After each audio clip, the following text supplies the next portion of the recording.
un peu n'importe quoi.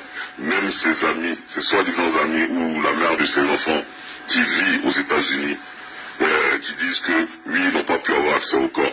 Je vais vous expliquer comment ça se passe, parce que les gens commencent à mentir là. Voilà. Ayant été sapeur-pompier pendant longtemps, et vivant dans le même pays que Bob Lee, voilà comment ça se passe. Quand quelqu'un est bon, d'après ce que j'ai entendu, on dit qu'il avait 2 cancers. Donc le cancer, quand ça te prend, tu meurs subitement comme ça. Déjà, de 1. Et puis, de 2. Normalement, voilà comment ça se passe le truc. Quand quelqu'un est retrouvé mort chez lui, normalement on fait une autopsie pour voir s'il n'a pas été assassiné ou un truc comme ça. Mais quand on découvre qu'il est mort de mort naturelle, on l'envoie à la morgue. Il est dans un casier. Et on cherche maintenant des personnes pour l'identifier. Donc la mère de ses enfants est la personne la mieux placée. Parce que dès que cette personne sait que le père de ses enfants est décédé, ils vont dire bon ok, venez à la morgue. Et puis vous allez identifier si c'est vraiment lui. Et ses amis, ses soi-disant amis là, ils vont aller aussi à la morgue. On ouvre le casier, on dit est-ce que c'est lui? Ok, c'est lui, c'est notre ami.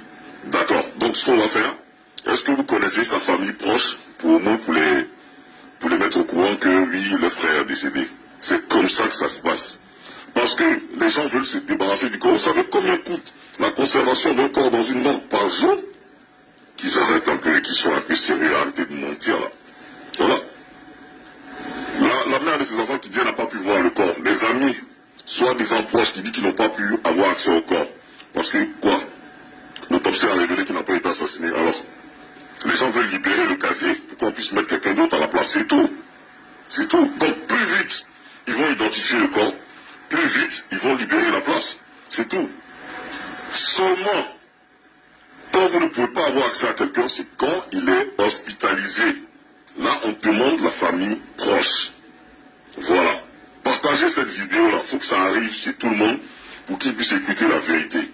Voilà. Quand quelqu'un est hospitalisé, qu'il est encore en vie, on demande la famille proche, parce que tout le monde ne peut pas avoir accès à lui. Voilà. Mais si on n'a pas besoin de la famille proche pour identifier un corps. Hein? Ils avaient retrouvé, toujours dans le même New Jersey, ils avaient retrouvé un Nigérian qui était mort chez lui depuis quelques années, depuis quelques jours.